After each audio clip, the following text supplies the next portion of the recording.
Llegamos a Hechos 15.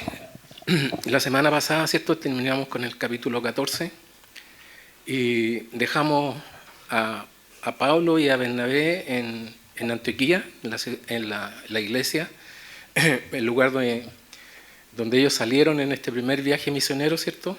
Que duró alrededor de 2 años más o menos, que estuvieron fuera. Y ya están de vuelta, ¿ya?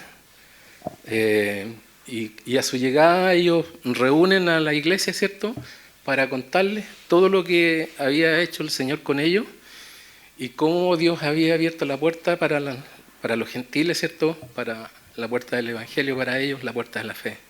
En los últimos versículos del capítulo 14, en Hechos 14, 27 y 28 dice: y habiendo llegado y reunido a la iglesia, refirieron cuán grandes cosas había hecho Dios con ellos y cómo había abierto la puerta de la fe a los gentiles. Y se quedaron allí mucho tiempo con los discípulos. Vemos cómo se está cumpliendo, ¿cierto?, la tercera parte del plan de Dios, ¿ya?, de llevar el Evangelio hasta lo último de la tierra, ¿ya? Pero cuando estos hermanos, Pablo y Bernabé regresan, ¿cierto?, se encuentran con un problema, ¿ya?, a su regreso. Y esta vez el enemigo está atacando al interior de la iglesia, nuevamente.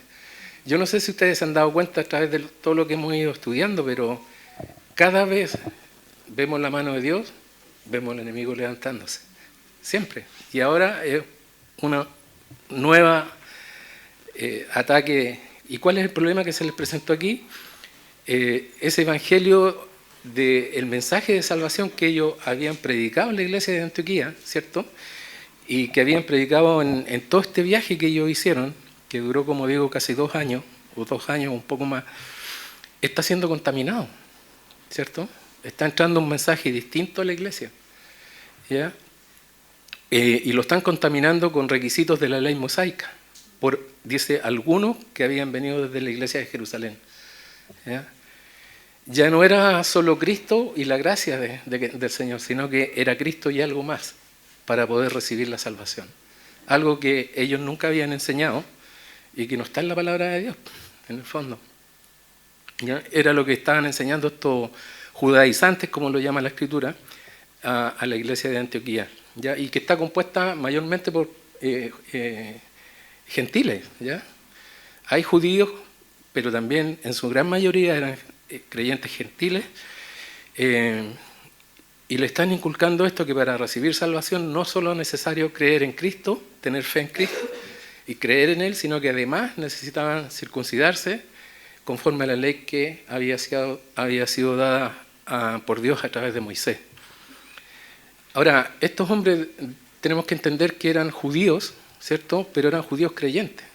Habían recibido a Cristo, habían seguido o incorporado, ¿cierto?, al cristianismo, pero seguían atados a sus tradiciones y a la ley mosaica, ¿ya? Y muchos llaman a este capítulo como el más importante del libro de Hechos.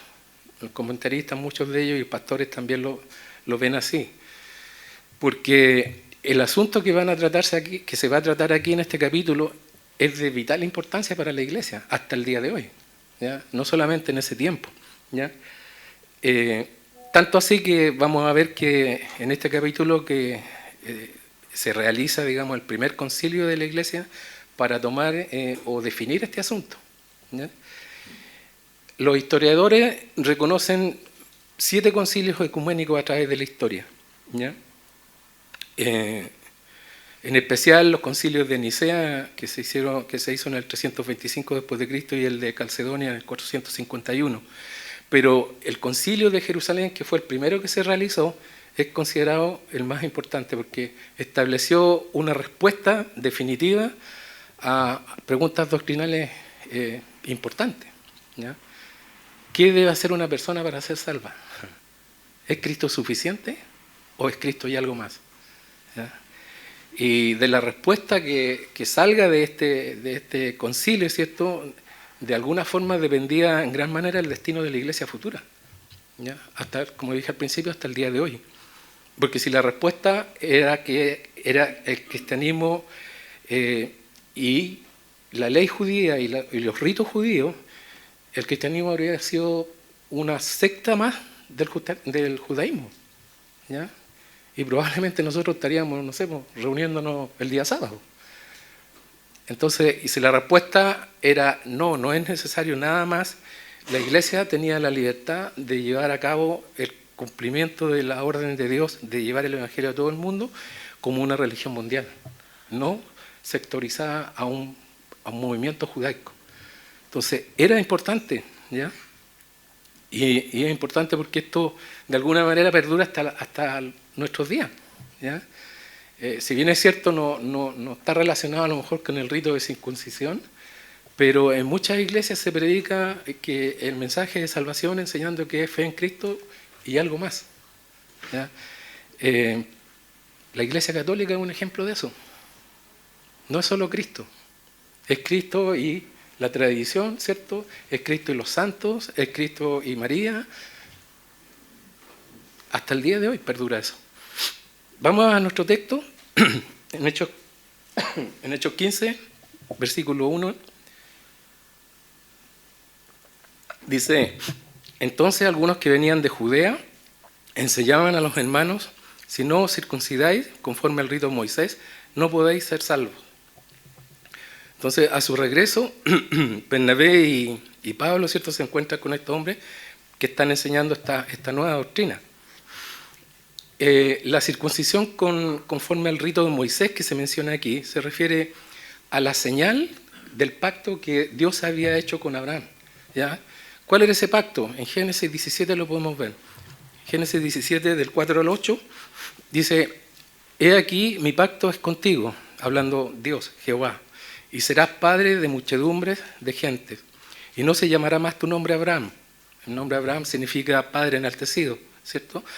Sino que será tu nombre Abraham, padre de multitudes en el fondo, porque te he puesto por padre de muchedumbre de gente, y te multiplicaré en gran manera, y haré naciones de ti, y reyes saldrán de ti, y estableceré mi pacto entre mí y ti y tu descendencia después de ti en sus generaciones, por pacto perpetuo, para ser tu Dios y el de tu descendencia después de ti. Y te daré a ti y a tu descendencia después de ti la tierra en que moras, toda la tierra de Canaán en heredad perpetua, y seré el Dios de ellos. Ese era el pacto que Dios hizo con Abraham, ¿cierto? Y esta circuncisión o este rito de circuncisión, ¿cierto?, era la señal con la cual se sellaba este pacto para el pueblo de Israel.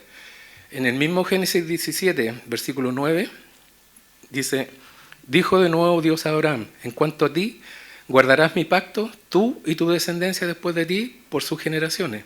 Este es mi pacto, que guardaréis entre mí y vosotros, y tu descendencia después de ti. Será circuncidado todo varón de entre vosotros, circuncidaréis pues la carne de vuestro prepucio, y será por señal del pacto entre mí y vosotros. Y de edad de 8 años, de 8 días, será circuncidado todo varón entre vosotros por vuestras generaciones. El nacido en casa y el comprado por dinero a cualquier extranjero que fuere de tu linaje. Entonces, este era el sello de este pacto, ¿ya? Y esto es lo que están pidiendo estos hombres a estos nuevos creyentes, ¿ya? Que es Cristo más lo que, o ¿cómo se llama? La señal del pacto que Dios había hecho con Abraham. A eso se está refiriendo aquí.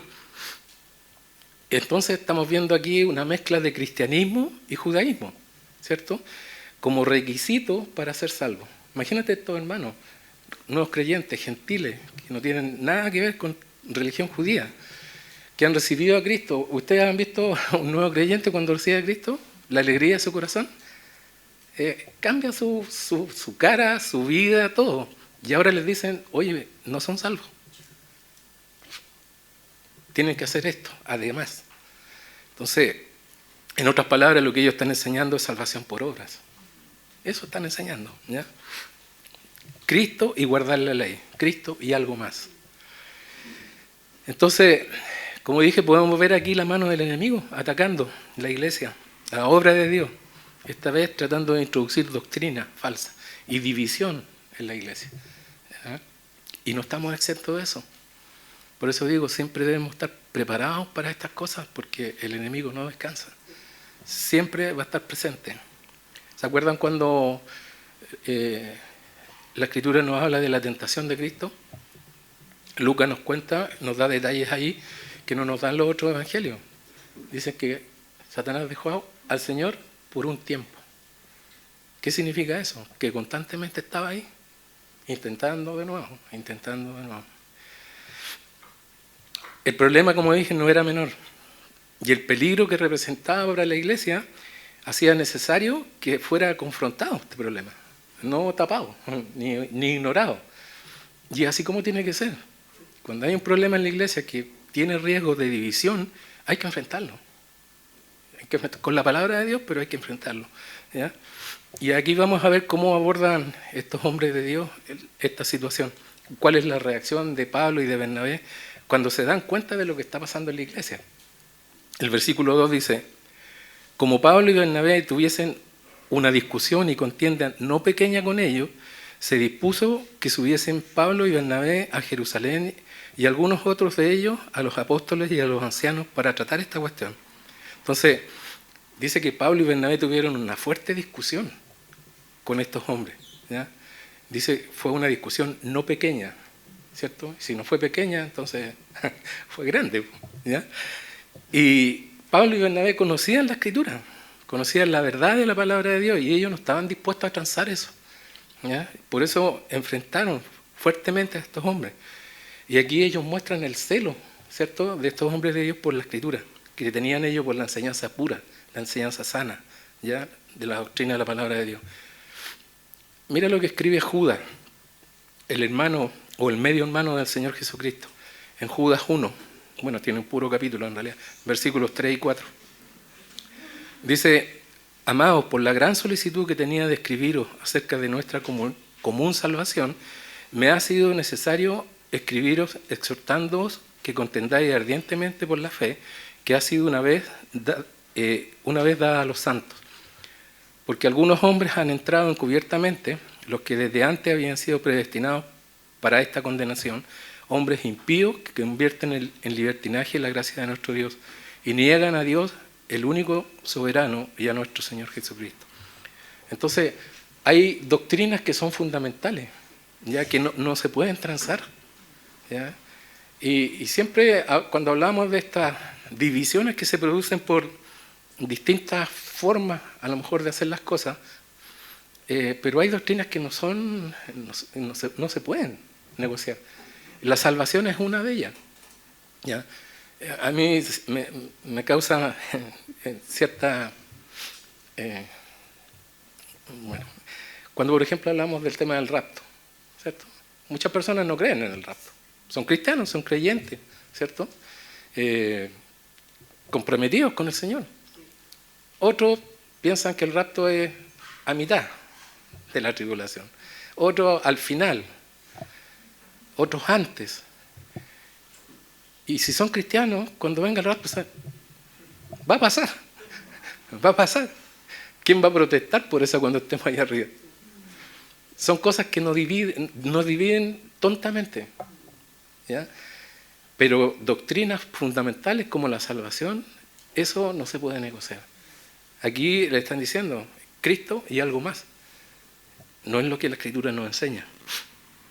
Entonces, como creyentes, nosotros también debemos velar por eso, por la enseñanza pura de la palabra de Dios. Y eso es una de las características de Capilla. ¿Ya? Y ese es uno de los motivos por los cuales en Capilla tampoco se cede el púlpito a cualquier persona. ¿Ya? Pasó en alguna oportunidad, antes de la caída de Capilla Calvario. Llegaron a enseñar personas que traían una enseñanza y una forma distinta. Y pasó lo que pasó. Entonces, la doctrina hay que defenderla. ¿Ya? Y aquí, no viendo un buen resultado de esta discusión que tiene Bernabé y Pablo con estos hombres, toman una decisión.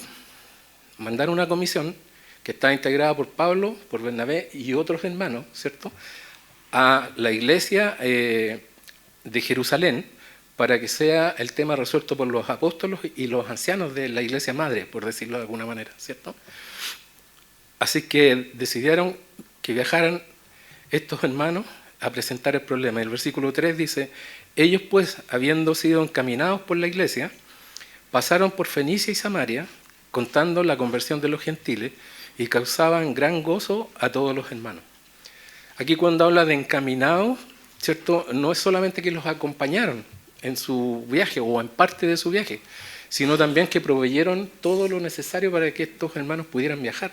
Era un viaje largo, ¿ya? No era como hoy día voy a la iglesia de Viña y nos demoramos hora y media, no, allá era a pie y tomaban harto tiempo llegar a ese lugar.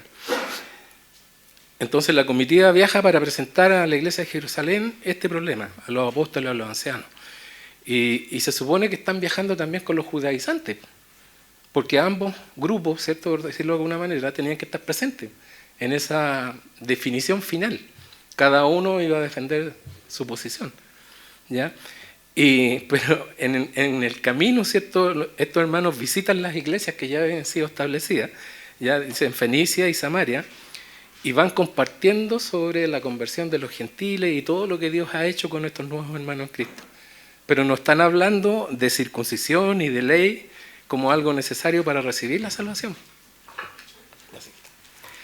Entonces, imagínense cómo iban estos judaizantes, escuchándolos hablar, predicar, y ellos estando en contra de lo que están hablando y predicándolo Pablo y Bernabé. O sea, la vena tiene que haber estado muy hinchada, digamos. Ahora, lo que dice aquí, que causaba gran gozo a todos los hermanos. Fíjense, la gracia de Dios sencilla, el Evangelio, ¿cómo es? ¿Qué produce en las personas? Gozo, dice. Pero en cambio, ¿qué produce el legalismo, la ley?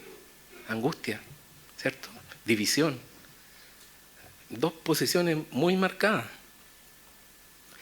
Y así también debe ser hoy día. O sea, nosotros somos una iglesia Capilla Cela, pero debemos gozarnos con esos hermanos que reciben a Cristo. No importa si ellos se congregan en otra iglesia, si están recibiendo la palabra de Dios sana, la doctrina sana, y hacen las cosas de otra manera.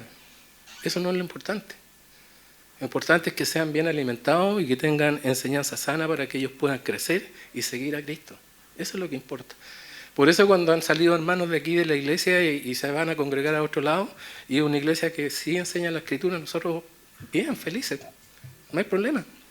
O cuando llega un hermano que viene de otra iglesia, que a lo mejor ha pasado problemas, no sé, y llega acá, lo recibimos igual, ¿ya? Como siempre decía el pastor Chuck, las ovejas son del Señor, no del pastor ni del liderazgo. Y mientras estén recibiendo buen alimento, fabuloso. Así debe ser. Cuando el Señor venga va a venir por su iglesia, no por nominaciones, ni por distintos nombres de movimiento. No, yo soy de capilla, no, yo soy pentecostal, no. Va a venir por sus hijos, por la iglesia de Cristo. El versículo 4 dice: y llegados a Jerusalén, fueron recibidos por la iglesia y los apóstoles y los ancianos, y refirieron todas las cosas que Dios había hecho con ellos. Pero algunos de la secta de los fariseos que habían creído se levantaron diciendo: es necesario circuncidarlos y mandarles que guarden la ley de Moisés. Ahí estaban estos hombres. Entonces, al llegar la comitiva, son recibidos por la iglesia, dice, por los apóstoles, al menos los que estaban ahí. Está Pedro, Juan, Jacob, que eran como los pilares, ¿cierto?, de la iglesia, y los ancianos, dice. Y Pablo y Bernabé aquí entregan nuevamente un informe a la iglesia de Jerusalén. Ya lo habían hecho en la iglesia de Antioquía. Habían contado todo lo que el Señor había hecho y cómo había abierto las puertas con los gentiles. Llegan acá, ¿cierto?, y hacen el mismo relato de su primer viaje misionero. Y importante porque cuando Pablo y Bernabé cuentan o relatan lo que Dios ha hecho, hacen énfasis en lo que Dios había hecho, no en lo que ellos habían hecho. Ellos lo tenían súper claro, lo importante es lo que ellos como siervos hicieron para el Señor, pero era Dios el que lo había hecho a través de ellos. Ellos no tomaron la gloria del Señor para ellos. Mira lo que hicimos, mira cómo levantamos iglesia, ¿no? Y es importante para nosotros como creyentes y sobre todo para los que estamos en el ministerio. Siempre dar la gloria a Dios por lo que está pasando en la iglesia. ¿Ya? Nunca es la gloria del hombre, siempre es la gloria de Él. A Él pertenece y no a nosotros. Pero ahí estaban estos fariseos, dice, fariseos que habían creído, ¿ya? Pero que seguían pegados a la ley. Formaban parte de la iglesia y seguían guardando la ley y los ritos ellos, pero querían que todos el resto de los hermanos que estaban llegando, que no eran judíos, también lo hicieran. Y están aquí en la iglesia de Jerusalén para insistir en su posición, ¿cierto? Para seguir peleando para que esto se implementara como iglesia, ¿ya? El versículo 6 dice, y se reunieron los apóstoles y los ancianos para conocer de este asunto. Y después de mucha discusión, fíjense, sigue el debate, Pedro se levantó y les dijo, varones, hermanos, vosotros sabéis cómo ya hace algún tiempo que Dios escogió que los gentiles oyesen por mi boca la palabra del Evangelio y creyesen. Y Dios, que conoce los corazones, les dio testimonio dándoles el Espíritu Santo lo mismo que a nosotros. Y ninguna diferencia hizo entre nosotros y ellos, purificando por la fe sus corazones. Entonces aquí el primero que toma la palabra en el concilio es Pedro, ¿ya? Y recuerden que no sabíamos nada de Pedro hasta ahora. La última vez que lo vemos a Pedro es cuando fue liberado de la cárcel, en el capítulo 12, ¿cierto? Y desapareció Pedro. Aquí lo vemos junto con los otros apóstoles y ancianos de la iglesia. Y Pedro les recuerda su experiencia con los gentiles y lo que Dios había hecho con ellos, ¿ya? En la casa de Cornelio, lo vimos en el capítulo 10, de cómo Dios les había dado a los gentiles que creyesen, ¿cierto?, al oír el Evangelio, y como testimonio de que ellos habían creído verdaderamente en Dios, viene el Espíritu Santo sobre ellos también, igual que como había sido con los discípulos y con los apóstoles. Y luego agrega que para Dios no hay diferencia entre judíos y gentiles. Delante de Dios son todos iguales. No hay diferencia con ellos. Pero les está diciendo que todo lo que Dios ha hecho con los gentiles, Dios lo ha hecho sin que los gentiles se hayan circuncidado y sin que hayan seguido la ley de Moisés. Versículo 10 dice, ahora pues, ¿por qué tentáis a Dios? Fíjate lo que dice, ¿por qué tentáis a Dios poniendo sobre la cerviz de los discípulos un yugo que ni nuestros padres ni nosotros hemos podido llevar? Legalismo. ¿Cuántas veces vemos personas que quieren poner en hermanos cosas que ni ellos practican? ¿Cierto? Pedro dice que es tentar a Dios poner una carga en los discípulos, en referencia a la ley que ni ellos ni sus padres habían podido llevar adelante. ¿Por qué pedirle a ellos eso? ¿Por qué cargar a estos nuevos creyentes con algo que ni nosotros mismos hemos podido cumplir? Dice Pedro. ¿Ya? Y este es el punto de la controversia, justamente, ¿ya? Lo que se debe definir en este concilio es si se va a aplicar gracia o yugo. Eso es, a estos nuevos creyentes. Versículo 11. Ahora, imagínense que se hubiera decidido lo contrario. ¿Cómo estaríamos nosotros los hombres? Tendríamos que circuncidarnos para estar aquí. Porque eso era. No, gracias a Dios que no. Versículo 11 dice, antes creemos que por la gracia del Señor Jesús seremos salvos. Gracia, no yugo, no legalismo. De igual modo que ellos, dice. Pedro está diciendo aquí, la gracia de Dios es suficiente. ¿Ya? Y la prueba que él pone como argumento es lo que Dios ya ha hecho con los gentiles en la casa de Cornelio. ¿Ya?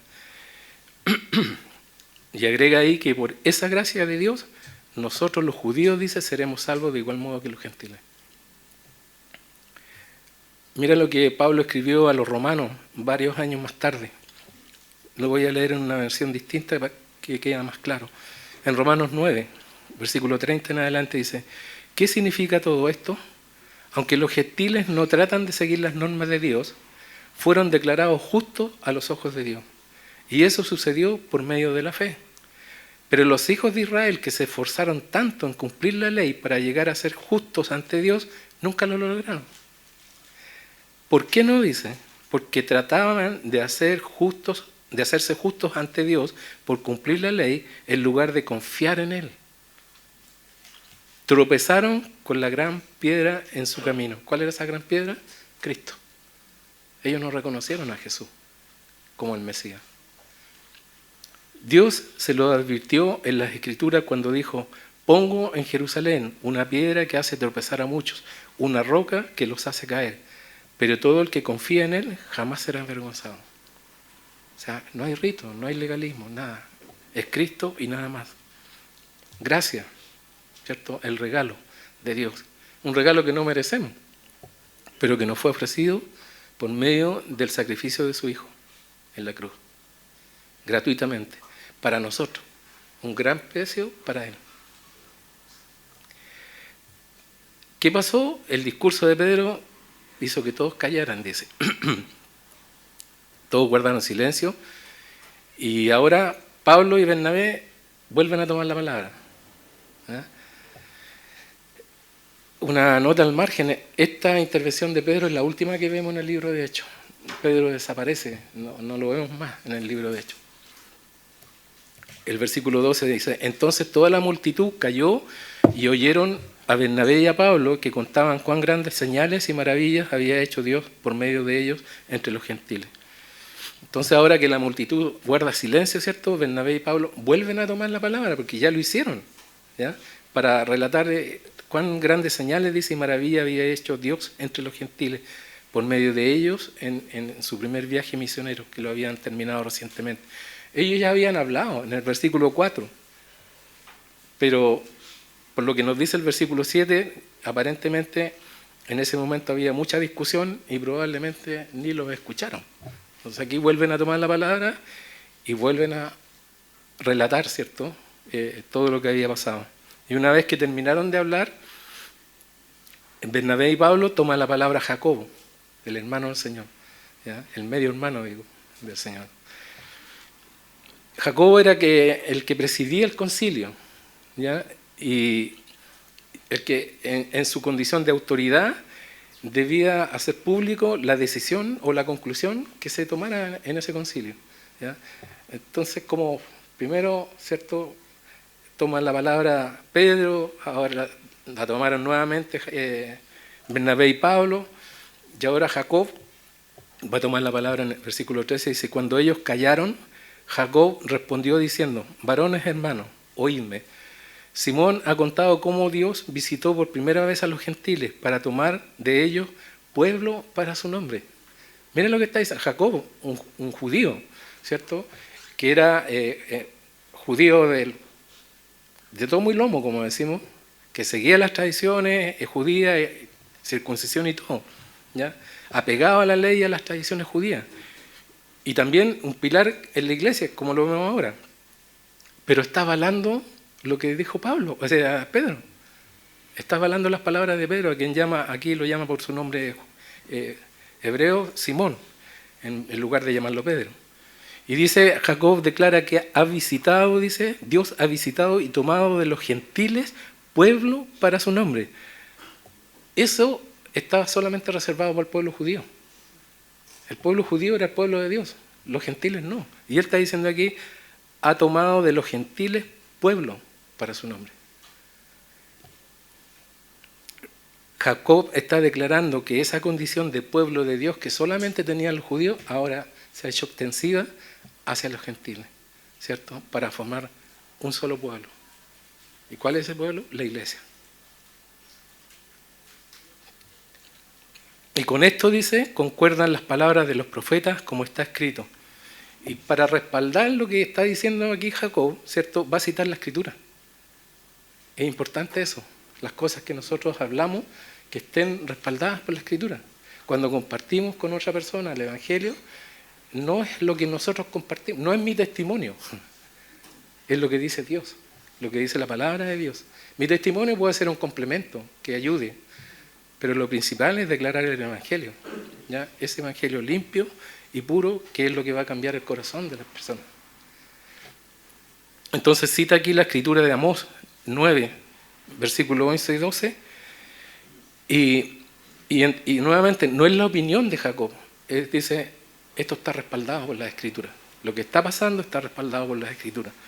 El versículo 16 dice, después de esto, citando la escritura de Amós, volveré y reedificaré el tabernáculo de David, que está caído, y repararé sus ruinas, y lo volveré a levantar, para que el resto de los hombres, fíjense, el resto de los hombres, no está hablando judíos, busque al Señor, y todos los gentiles sobre los cuales he invocado mi nombre, o sea, a todos. Dice el Señor, que hace conocer todo esto desde tiempos antiguos. Entonces, aquí esta profecía de Amós 9:11 está hablando sobre el futuro, sobre el regreso, la segunda venida de Cristo y sobre su reino milenial. Ahí está enfocado, ¿ya?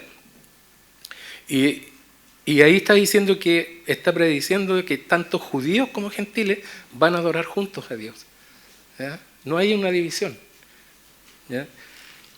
Y esto demostraba que lo que Dios estaba haciendo entre los gentiles tenía un fundamento bíblico, ¿ya? Y sin hacer ninguna mención a que los gentiles debieran convertirse en prosélitos judíos, en seguir las costumbres judías y los ritos judíos, ¿ya? Para ser parte del pueblo de Dios. Y mira lo que dice en el Apocalipsis, y aquí va a quedar más claro, capítulo 7, versículos 9 y 10. Ahí vemos una multitud vestida de ropas blancas, dice, ¿cierto? Dice, después de esto y miré, y he aquí una gran multitud, la cual nadie podía contar, de todas las naciones y tribus y pueblos y lenguas. No dice judíos, no dice gentiles. Todos, dice, que estaban presentes, ¿dónde? Delante del trono y en la presencia del Cordero. Vestidos de ropas blancas y con palmas en las manos. Y clamaban a gran voz diciendo, la salvación pertenece a nuestro Dios, que está sentado en el trono y al Cordero.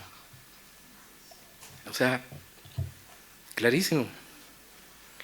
Y aquí Jacob nos está diciendo que la profecía se está cumpliendo en ese momento, sino que está diciendo que lo que está pasando, ¿cierto?, concuerda con lo que dice la Escritura, que va a venir o que va a suceder acerca de los gentiles, que serán recibidos como pueblo de Dios, ¿sí? Sin dejar de ser gentiles, de acuerdo al plan de Dios. Versículo 19 dice, por lo cual yo juzgo, fíjense la autoridad que tiene, ¿ya? Por lo cual yo juzgo que no se inquiete a los gentiles que se convierten a Dios, sino que se les escriba que se aparten de las contaminaciones de los ídolos, de fornicación, de ahogado y de sangre. Por lo cual yo juzgo, dice, muestra la posición de autoridad y de liderazgo que tenía Jacob en la iglesia, ¿ya? Y la palabra inquietar que él usa aquí, o que Lucas usa aquí, tiene la idea de agobiar a una persona, ¿ya? De cargarla con algo pesado, ¿cierto? Otra definición que tiene ahí dice que tiene la intención de poner un obstáculo en el camino para perturbar al caminante ese, ¿ya? Y les piden solo 4 cosas prácticas, ¿ya?, a los creyentes gentiles: que se arrepientan de la contaminación de los ídolos, o se abstengan de fornicación, de ahogado y de sangre, ¿ya? Ahora, muchas personas interpretan esto literal, como para los cristianos, ¿cierto? Y no, yo no sé, un ejemplo, no como prieta porque la Biblia dice que no hay que comer sangre. Pero vamos a ver que lo que está dicho aquí tiene otra intención, ¿ya? 3 de estas instrucciones, contaminación de los ídolos, de ahogado y de sangre, tenían que ver con los hábitos alimenticios del pueblo judío, ¿ya? Y con los hábitos alimenticios de los cristianos gentiles, ¿cierto? Para los gentiles daba lo mismo, yo no seguía las leyes judías, pero para los judíos no daba lo mismo.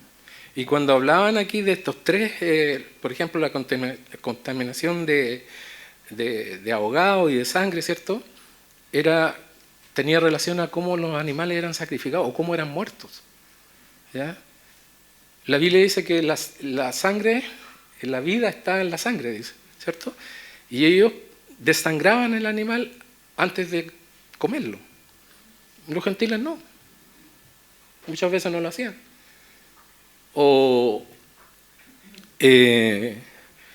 estos animales que sacrificaban, ¿cierto?, a dioses paganos, ¿cierto? Esa carne, parte de esa carne iba a las carnicerías.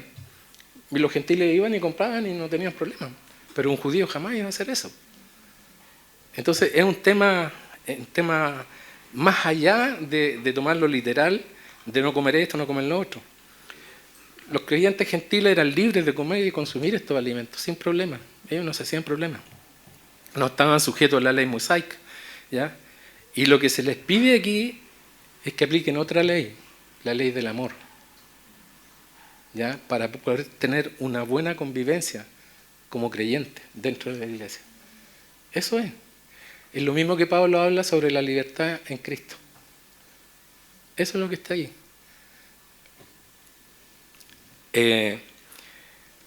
No ofenderlo, ni hacer tropezar a esos hermanos judíos que seguían practicando y lo iban a seguir practicando, ¿cierto?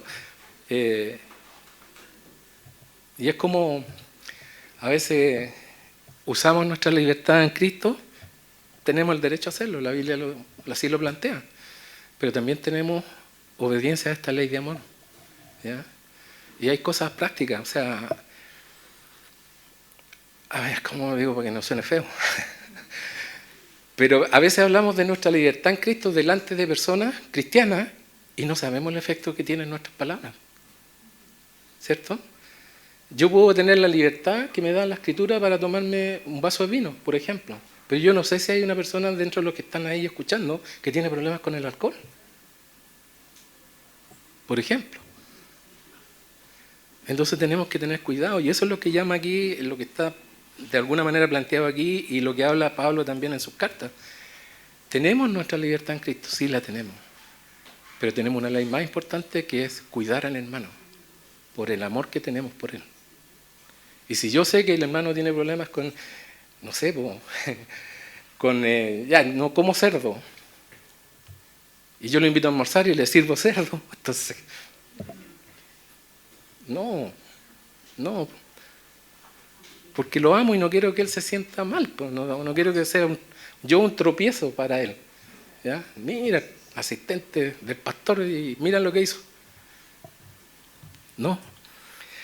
Y en cuanto a lo que habla acá de la fornicación, como pecado todos sabemos que eso es prohibido por la palabra de Dios, ¿ya? Pero ¿qué pasaba con estos paganos? Era parte de su adoración a los dioses, a los dioses falsos. Ellos iban a los templos en donde se adoraba a dioses falsos con orgías sexuales. Y para ellos era una costumbre. Voy a la iglesia. Eso era. Y para ellos no tenía nada de malo. Era parte de su vida espiritual. Entonces acá, y por el otro lado, ¿cierto? Los judíos, con su moral alta, ¿cierto? Era una aberración para ellos. Bueno, a eso está en referencia aquí.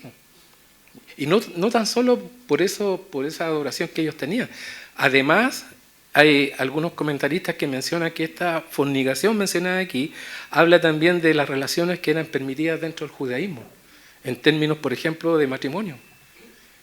¿Cierto? Si uno lee Levítico, ¿cierto? 17, 18, se va a encontrar ahí con que habían prohibiciones.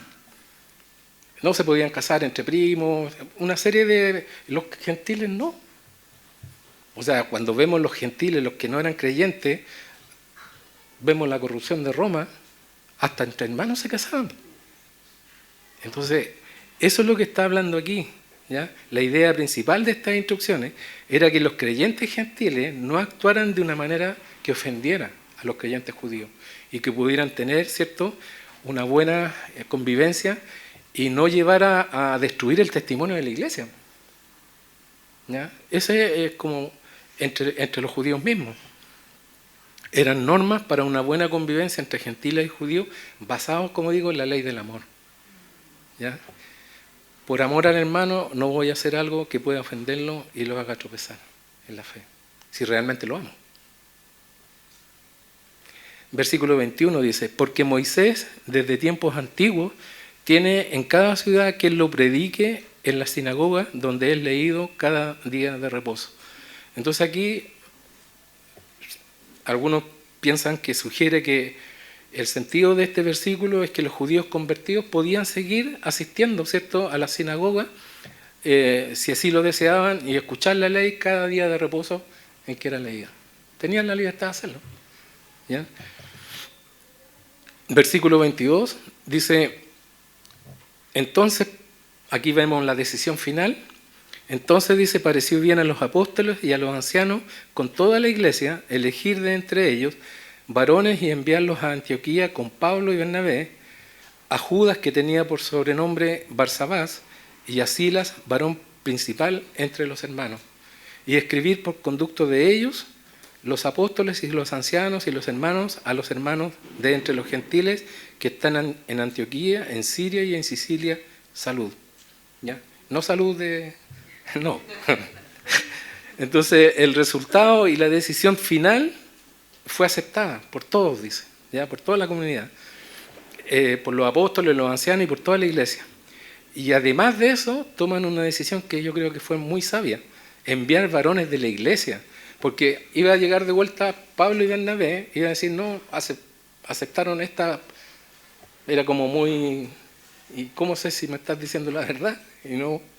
Entonces ellos mandan de la iglesia de Jerusalén hermanos que lleven esta respuesta a los hermanos de Antioquía, a la iglesia de Antioquía, ¿ya? Para comunicarles la decisión del concilio.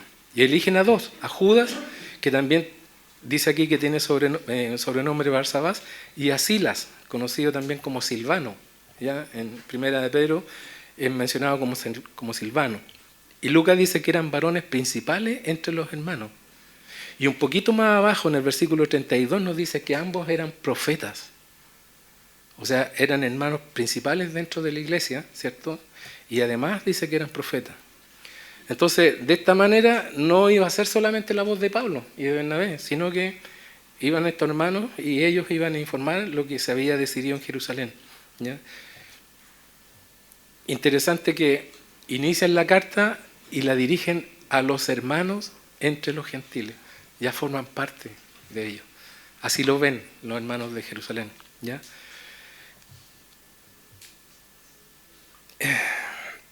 Versículo 24 dice, por cuanto hemos oído que algunos que han salido de nosotros, fíjense, estos judaizantes habían salido de la iglesia de Jerusalén, pero no habían sido enviados por ellos, ¿ya? A los cuales dice, no dimos orden, os han inquietado con palabras perturbando vuestras almas, dice, mandando circuncidaros y guardar la ley. Fíjate, aquí vemos la carga que tenían estos hermanos en Antioquía. ¿Ya? Antes no sabían qué iba a pasar. ¿Somos salvos o no somos salvos? ¿Tenemos que hacer esto o no? Ya dice ahí que nosotros no hemos enviado a estos hombres que han salido de la iglesia de Jerusalén. Dice, a ellos no les hemos dado órdenes de nada y los han inquietado, dice con sus palabras. Perturbado vuestras almas, dice. O sea, la angustia era grande. Versículo 25 dice, nos ha parecido bien, habiendo llegado a un acuerdo, elegir varones y enviarlos a vosotros con nuestros amados Bernabé y Pablo, hombres que han expuesto su vida por el nombre de nuestro Señor Jesucristo. Así que enviamos a Judas y a Silas, los cuales también de palabra os harán saber lo mismo. Entonces, una vez que aclaran que estos hombres no fueron enviados por la iglesia de Jerusalén, ahora ratifican que ellos están enviando a dos personas validadas por ellos, ¿cierto?, para comunicarles, y no solamente para comunicarles verbalmente, sino que también por escrito, ¿ya? El resultado, en la carta que llevaban. Versículo 28 dice, y esto es importante, dice, porque ha parecido bien, ¿a quién? Al Espíritu Santo y a nosotros. ¿Ya? No fue una decisión antojadiza de ellos. Dice, en el fondo lo que están diciendo, le ha parecido bien a Dios y a nosotros. Vemos aquí el Espíritu Santo como una persona, ¿ya? Tomando decisiones dentro de la iglesia. No es una energía como dicen algunas sectas. Y cuando hemos estudiado, ¿cierto?, el Espíritu Santo es una persona, la tercera persona de la Trinidad, Dios mismo. Y les comunican estas cuatro cosas, que como ya vimos eran necesarias que estos hermanos gentiles hicieran. No porque fueran necesarias para ser salvos, sino porque eran necesarias para demostrar el amor que tenían por estos hermanos judíos. Ahora, ahí uno se pregunta, o sea, ¿qué estamos dispuestos a hacer nosotros para demostrar ese amor de cristianos con otros hermanos? Porque a veces peleamos por nuestra libertad en Cristo, ¿no? Centrados en nosotros. ¿No? ¿Por qué? Pues si yo tengo libertad en Cristo. ¿Estamos dispuestos a sacrificar nuestra libertad en Cristo por amor a ese hermano que tal vez su fe es un poco más débil? ¿Ya? O es nuevo en la fe. Hay muchas veces que puede llegar gente nueva a la iglesia, nosotros no sabemos la carga que pueden traer ellos. ¿Ya? Debemos pedir sabiduría para esas cosas. No llegar y hablar, porque una vez que ya salió, no podemos traerla de vuelta. Ya lo dijimos. Y nuestro testimonio muchas veces es importante para otros hermanos, aunque nosotros pensemos que no. Versículo 30 dice: así pues los que fueron enviados descendieron a Antioquía y reuniendo a la congregación entregaron la carta. Habiendo leído la cual, se regocijaron por, imagínense, se regocijaron por la consolación. Estos hermanos descansaron, ¿cierto? Y dice, y Judas y Silas, como ellos también eran profetas, consolaron y confirmaron a los hermanos con abundancia de palabras. Entonces, vemos aquí el resultado de esta decisión, el efecto que produjo en la congregación. Dice que se regocijaron por la consolación que esta decisión del concilio trajo a los hermanos de esta iglesia. Estaban cargados. Ahora ellos pueden descansar, ser consolados, dice, y confirmados por Judas y Silas con la palabra de Dios, que estos hermanos le entregaron, dice, con abundancia. ¿Ya? Ellos eran profetas, los dos, ¿cierto? Y no profetas como de predecir el futuro. ¿Ya? En 1 Corintios 14:3 nos habla sobre el que profetiza, dice, pero el que profetiza habla a los hombres, ¿para qué? Edificación, exhortación y consolación. Y eso es lo que hicieron estos hermanos, con los hermanos de la iglesia de Antioquía. Entonces, una vez más vemos, la gracia de Dios trae consuelo, ¿cierto? Paz en el corazón, a diferencia de la ley que trae condenación. El versículo 33 dice, y pasando algún tiempo, allí fueron despedidos en paz por los hermanos para volver a aquellos que los habían enviado, o sea, para regresar a la iglesia en Jerusalén. Más a Silas le pareció bien el quedarse allí. Y Pablo y Bernabé continuaron en Antioquía enseñando la palabra del Señor y anunciando el Evangelio con otros muchos. Entonces, pasó el tiempo, no dice cuánto tiempo, pero decidieron regresar estos hermanos. ¿Ya? Regresan a su lugar, pero Silas decide quedarse en la iglesia de Antioquía, junto a Pablo y a Bernabé. Ahora, ¿por qué se quedó? No sabemos. Dice que decidió quedarse nomás. Pero más adelante vamos a ver que había un propósito para eso. ¿Ya? Y fíjense, nuevamente se repite, un éxito, ¿cierto? Liberación para estos hermanos, paz, tranquilidad. Y mira lo que viene en el versículo 36. Dice, después de algunos días, Pablo dijo a Bernabé, volvamos a visitar a los hermanos en todas las ciudades en que hemos anunciado la palabra del Señor para ver cómo están. Y vemos aquí la preocupación de Pablo, ¿cierto?, por los hermanos a los cuales ellos les habían predicado el Evangelio, ¿cierto? Y se habían levantado iglesia y todo. Vemos el corazón de Pablo, un corazón de pastor, ¿cierto?, preocupado por las ovejas que Dios le había dado. ¿Ya? Y Pablo quiere saber cómo están. Versículo 37 dice, y Bernabé quería que llevasen consigo a Juan Marcos, el que tenía por sobrenombre Marcos, dice, pero a Pablo no le parecía bien llevar consigo al que se había apartado de ellos desde Panfilia y no había ido con ellos a la obra. Y eso lo vimos en el primer viaje misionero, ¿cierto? Pablo y Bernabé llevaron con ellos a Juan Marcos, pero Juan Marcos a mitad de camino dijo, me devuelvo. Tampoco sabemos por qué se devolvió, ¿ya? Y tampoco lo miramos como un pecador porque se devolvió. No, vemos que Juan Marcos permaneció en el Señor y permaneció en el ministerio, ¿ya? Pero mira lo que pasa con esto. Se producen conflictos. O sea, recién tenemos una victoria y ahora nuevamente el enemigo, con dos hombres de Dios, Pablo y Bernabé. Si les pasa a ellos, no nos va a pasar a nosotros. El enemigo nuevamente. Y dice que se produce un conflicto no menor entre estos dos hombres, ¿ya? Y que los llevó a dividirse. O sea, tuvieron una discusión pesadita. Ahora, son dos hombres de Dios. ¿Quién tiene la razón?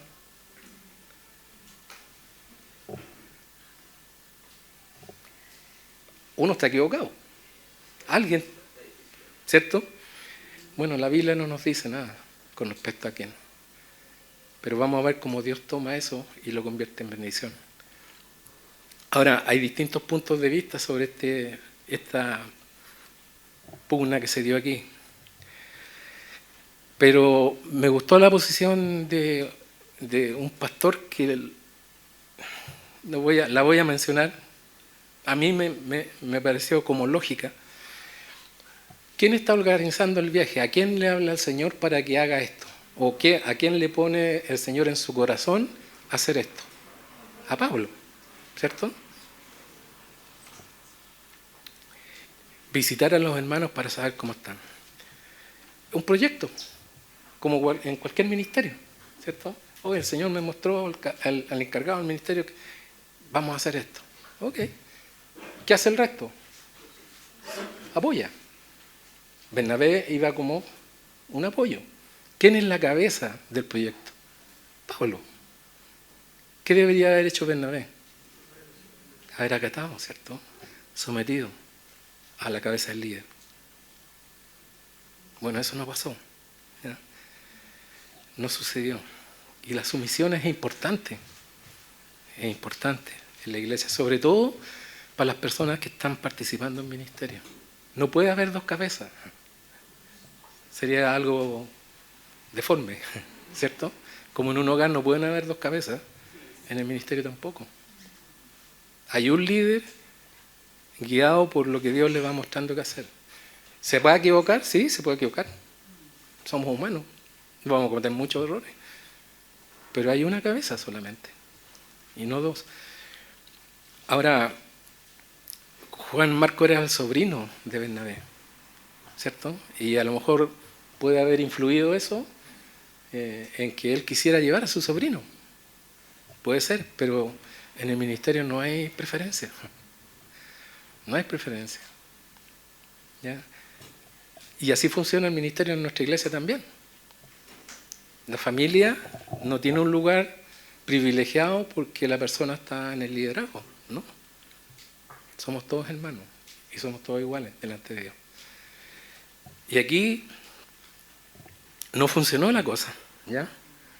Versículo 39 dice, y hubo tal desacuerdo entre ellos que se separaron el uno del otro.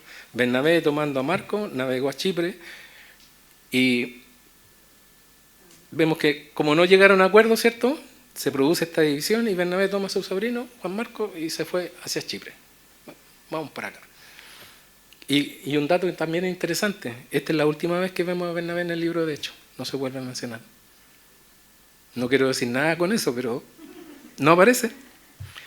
Versículo 40 dice, y Pablo escogiendo a Silas, ¿a quién? A Silas. ¿Por qué se quedó Silas? ¿Cómo Dios hace las cosas? Silas se quedó, me quiero quedar. No dice por qué, nada. Dice, salió encomendado por los hermanos a la gracia del Señor y pasó por Siria y Cilicia confirmando en las iglesias. Entonces Pablo toma a Silas y se va por otro lado, ¿ya? Pero vemos aquí el propósito de Dios, para que Silas se quedara. Sin explicación, se queda. ¿Cuál era su función ahora? Ser el acompañante de Pablo en ese viaje misionero. Y es interesante cómo Dios toma esta división entre estos dos hombres de Dios, ¿cierto?, y la transforma en una oportunidad. ¿Para qué? Para llevar mayor fruto a los propósitos que él tenía. En lugar de un grupo misionero salieron dos, y en distintas direcciones. ¿Qué sucedía con eso? Abarcaban más terreno. tenían la oportunidad de llegar a mayor cantidad de gente. Ahora, con el tiempo, ¿cierto? Pablo menciona a Bernabé en alguna de sus cartas, a los Corintios, por ejemplo, y lo menciona de buena manera. O sea, en algún minuto ellos se reconciliaron, porque parece que la división fue fuerte, ¿cierto? Y lo menciona en su carta a los Corintios, y también vemos hablando a Pablo bien de Marcos. Tanto así que al final de su vida y su ministerio, Pablo le pide a Timoteo que lleve a Juan Marcos cuando él vaya a visitarlo. Dice en 2 Timoteo 4:11, ya al término de su vida y su ministerio, dice, solo Lucas está conmigo, dice, estaba solo Pablo. Toma a Marcos, a Juan Marcos, y tráele contigo, porque me es útil para el ministerio. Entonces, a veces mirábamos a Juan Marcos como, ¿cómo se devolvió?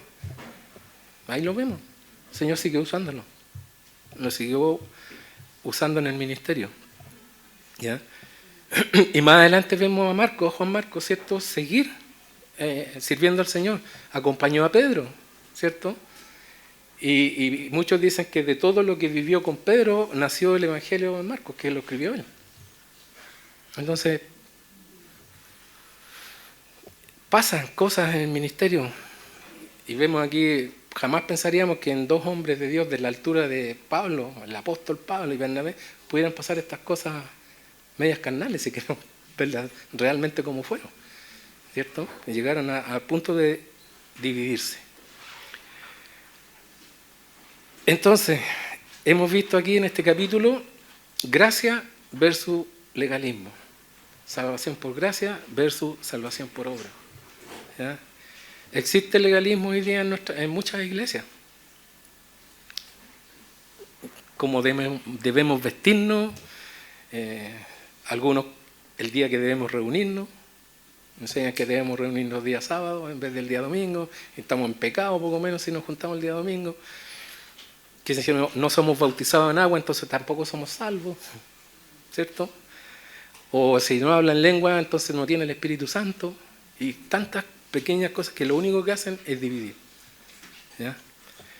Pero gracias a Dios por este capítulo que Dios dejó en su palabra para mostrarnos que la gracia de Dios es suficiente, nada más, ¿ya? Solo Cristo es suficiente para recibir ese regalo de salvación que Dios nos ofrece por medio del sacrificio de su Hijo en la cruz. Y quiero dejarlos con un versículo en Juan, versículo que todos conocemos, Juan 3:16, dice, porque de tal manera amó Dios al mundo que ha dado a su Hijo unigénito para todo aquel que en Él cree. Nada más. Y no se pierda, mas tenga vida eterna, dice. Porque no envió Dios a su Hijo al mundo para condenar al mundo, sino para que el mundo sea salvo por Él. ¿Por qué no lo envió a condenar? Porque el mundo ya está condenado. Y Cristo vino a salvarlo. ¿Ya? Dice, el que en Él cree no es condenado, pero el que no cree ya ha sido condenado. Porque no ha creído en el nombre del unigénito Hijo de Dios. Solo Cristo es necesario, nada más, nada más. El resto no sirve. Vamos a orar. Señor, te damos gracias, Padre, por este tiempo. Te damos gracias por tu palabra. Gracias, Señor, porque podemos gozarnos en tu gracia, Señor, y ver que solamente el creer en ti, ¿cierto?, es necesario para recibir ese regalo que tú nos das. Te damos gracias por eso, Señor. Gracias por este capítulo, por esta escritura. Y ayúdanos a entenderlo, Señor, y a comunicarlo de esa manera, Padre, a otras personas, Señor. Damos gracias por este tiempo y oramos nuevamente, Señor, por la Bianquita. Te pedimos por ella, que tu mano esté sobre su cuerpo, sobre su vida, sobre su espíritu, Señor, también. Y que tú lleves a buen término todo lo que está pasando con ella y con su familia. Gracias te damos, Señor, por todo. Dejamos en tus manos esta semana que comienza, Señor. Pedimos tu guía, tu dirección. Y ayúdanos, Señor, a caminar contigo en estos tiempos tan difíciles, tan complicados, Señor. Gracias por todo, en el nombre de Jesús. Amén. Bendiciones, hermano.